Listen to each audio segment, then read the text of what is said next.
পবিত্র মাহে রমজানের সপ্তাহে রোজা আদায়ের পর আল্লাহ পাক আমাদেরকে ঈদুল ফিতরের আজকে আমাদের শরীর খাবার তৌফিক দান করেছেন। আলহামদুলিল্লাহ। আমরা বিশ্বাস করি আমরা সকলেই মহান আল্লাহ পাকের রহমত বরকত এবং নাজাত প্রাপ্ত হয়েছি। আলহামদুলিল্লাহ। যিনি আজকে এই নামাজের ইমামতি যিনি করছেন আমাদের মুরব্বী, তিনি বলেছেন যদি পবিত্র মাহে রমজানের মাধ্যমে আমরা তাকওয়া অর্জন করতে পারি, অতীতে আমরা ঠিক যেভাবে জীবন যাপন করতাম সেক্ষেত্রে যদি কিছু পরিবর্তন আনতে পারি তাহলেই আসলে আমাদের সার্থকতা রয়েছে।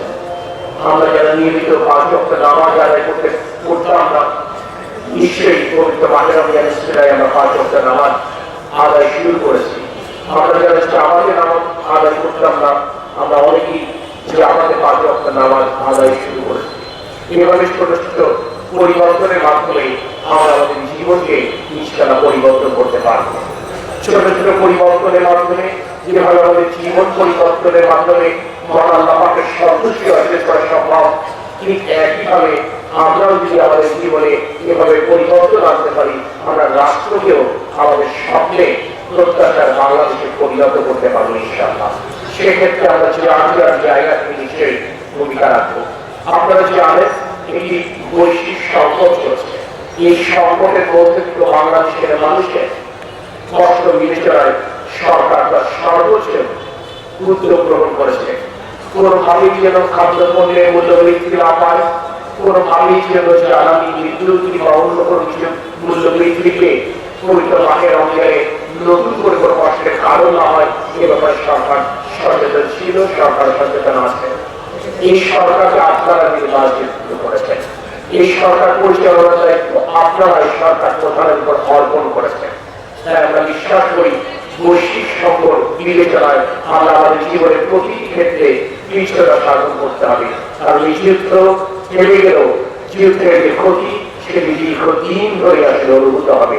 সমগ্র বিশ্ব এই ক্ষতি পুষিয়ে দেওয়ার জন্য যার মতো করে প্রস্তুতি গ্রহণ করছে। আমাদের স্বজন, আমাদের বন্ধুরা পৃথিবীর যে প্রান্তে চলে আসছে তাদের সাথে কথা বললেই তাদের প্রস্তুতি সম্পর্কে আমরা জানতে পারবো। আমি আশাবাদ ব্যক্ত করছি যশোরবাসী নিশ্চয়ই সমগ্র বাংলাদেশকে খ্রিস্টতা সাধনে পথ দেখাবে ইনশাআল্লাহ। পরিশেষে আবার আজকের এই পবিত্র ঈদুল ফিতরের খুশি যশোরের প্রতিটি প্রান্তে প্রতিটি ঘরে পৌঁছে যাবে সেই আশাবাদ ব্যক্ত করে বাংলাদেশের মাননীয় প্রধানমন্ত্রী, যাকে আপনারা প্রধানমন্ত্রীদের দায়িত্ব অর্পণ করেছেন, আমাদের প্রিয় নেতা তারেক রহমানের পক্ষ থেকে ঈদ শুভেচ্ছা জানিয়ে আমি আমার কথা শেষ করছি।